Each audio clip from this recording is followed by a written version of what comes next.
Take an obsessed narcotics officer, a French drug smuggler, the mafia, a Lincoln Continental, and the mother of all car chases, and you get The French Connection. Based on a true story, the 1971 film The French Connection is almost entirely driven by its incredibly complicated plot. Things are happening so fast that there's no time for character development, no time for explanations, and not even time for transitions between scenes. This delivers a very confusing, suspenseful, and realistic crime drama, originally number 70 on AFI's Top 100 list, but dropped down to number 93 for the revision, and we're going to look at it today to find out what's all the fuss about. You follow me?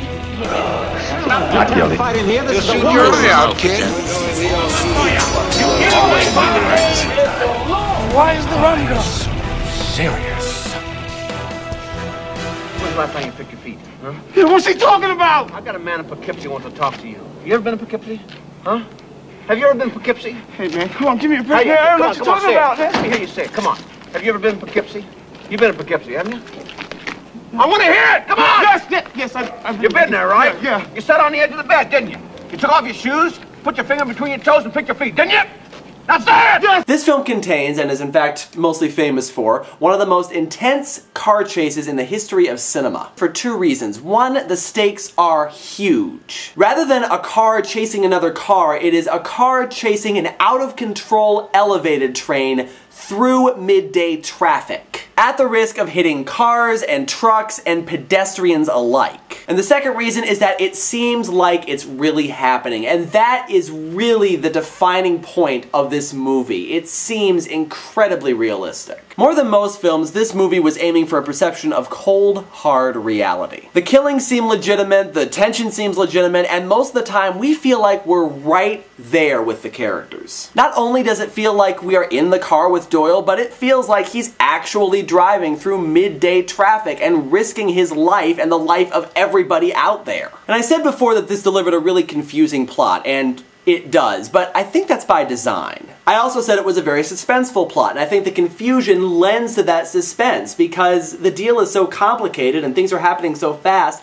that half the time we don't really know what's going on, and therefore we don't know what's going to happen next. Add to that the fact that the main protagonist, Doyle, is completely unpredictable. He is absolutely out of his effing mind. He's obsessed and will do absolutely anything to bring down these guys. We don't even really know why he's so obsessed, we just know that he is. In an interesting flip-flop, the bad guy, the guy that he's trying to catch, is almost Doyle's polar opposite. He's very cool and calm even when things aren't going well, and he's able to relate to people and charm them in situations where Doyle would just use the force of his will. If anything, the good guy is almost completely unlikable, whereas the bad guy is actually very likable. So what's all the fuss about? I think the fuss in this movie comes strictly from the fact that it portrays reality really, really effectively. It has a great realistic atmosphere. We really do feel like we're right there and feeling the suspense and tension of our characters. In fact, at times, it almost seems like a documentary, as though Gene Hackman really is Popeye Doyle and we're just following him as he tries to take down this narcotics ring. The movie is shot very well. The cinematography is wonderful in this film, especially in that chase scene I mentioned before. The whole movie is essentially a big game of cat and mouse between these two characters, and for what it is, it's done very, very well. For all that, though,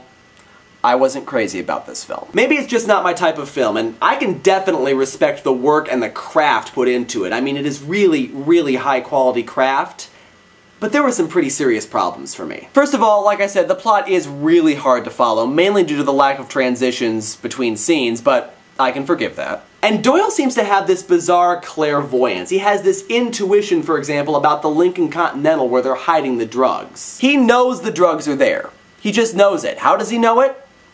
Who knows? And incidentally, this leads to one scene in the movie that just rubs me the wrong way. When they get the Lincoln Continental where the drugs are hidden, the mechanic literally rips the car apart. He looks in every conceivable nook and cranny to find if the drugs are hidden in this car and comes to the conclusion that they're not.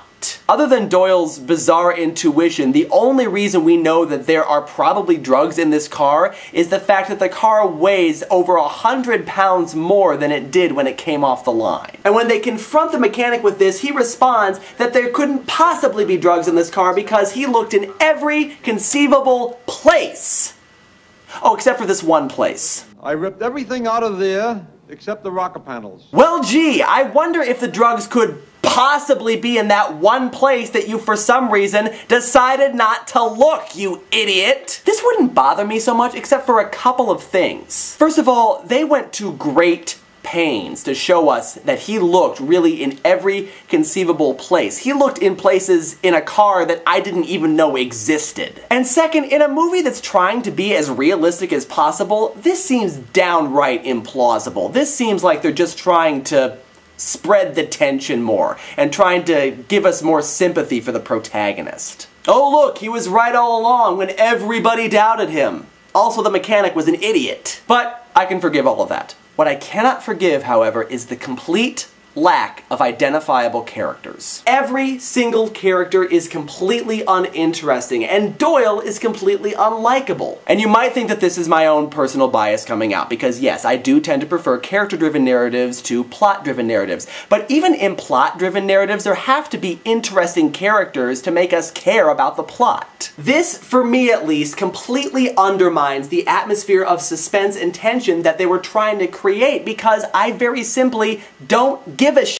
what happens to any of these characters. If you don't make me care about them or identify with them or see them as anything other than cardboard cutouts, then why should I care whether or not they get themselves killed? Maybe it's because I just came off of watching Pulp Fiction, which has some great character development, but this was really disappointing for me. Quite frankly, this movie bored me.